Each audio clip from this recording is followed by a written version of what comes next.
நீங்கள் மேலே பார்க்குறீங்க இல்லையா, இதுதான் ஷோல்டர் ஜாயிண்ட்டு. இது எப்படி வடிவமைக்கப்பட்டிருக்கும் அப்படின்னா, பிடிக்காத 2 பேருக்கு கல்யாணம் பண்ணி வச்சா எப்படி இருக்கும், அந்த மாதிரி தான். இந்த இந்த ஜாயிண்ட் இந்த எலும்புக்கும் சம்மந்தமே இருக்காது. ரொம்ப கப் மாதிரி பிடிச்சு ஹெட்டை ஹோல்ட் பண்ண முடியாது. ஸோ அந்த டிஃபிகல்ட்டி ஆல்வேஸ் இருக்கும். இதை ஸ்டெபிலைஸ் பண்ணி ரொம்ப ஸ்ட்ராங்காக வைக்கிறதுக்காக தான் இதுக்கு நிறைய ஜவ்வு மசில் எல்லாமே கப் மாதிரி பிடிச்சி ரொம்ப ஸ்ட்ராங்காக ஹோல்ட் பண்ணி சப்போர்ட் பண்ணிகிட்ருக்கோம். ஸோ அதில் ஒரு முக்கியமான மசில் குரூப் தான் ஒரு 4 மசில் ரொட்டேட்டர் கஃப்னு சொல்லுவாங்க. ஃப்ரண்ட் போர்ஷன்லேயும் மேலேயும் பேக்லேயும் கவர் ஆகி அந்த ஹெட்டை அப்படியே கப் மாதிரி பிடிச்சி ஹோல்ட் பண்ணிகிட்ருக்கோம். சரிங்களா? அதுதான் எல்லா ஃபங்க்ஷனுக்கும் யூஸ் ஆகும். ஒரு 50% ஃபோர்ஸ் அந்த இடத்துலேருந்து தான் வரும். அந்த மசில் சப்போர்ட் பண்ணி தான் ஆகணும். So one of the important reason உங்களுக்கு ஷோல்டர் பெயின் வர்றதுக்கு இந்த மசிலோட வீக்னஸ் தான். உங்களுக்கு புஷ் மூமெண்ட்ஸ் எல்லாமே கொஞ்சம் டிஸ்கம்ஃபர்ட் இருந்துச்சு அப்படின்னா நீங்கள் பேக் மசிலை ஸ்ட்ரென்தன் பண்ணணும்.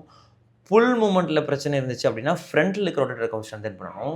அதாவது எலிவேஷன்லேயே உங்களுக்கு பிரச்சனை இருக்குன்னா என்டையர் ரொட்டேட்டர் கஃப்மே பிரச்சனை நடத்தும். என்டையர் ரொட்டேட்டர் கஃப்மே நீங்கள் ஒர்க் பண்ணணும். ஞாபகம் வச்சுக்கோங்க. ஸோ இந்த கஃப் வீக்னஸ் இதுதான் நிறையா ஷோல்டர் பிரச்சனைகள் வரக்கு முக்கியமான காரணமாக இருக்குது.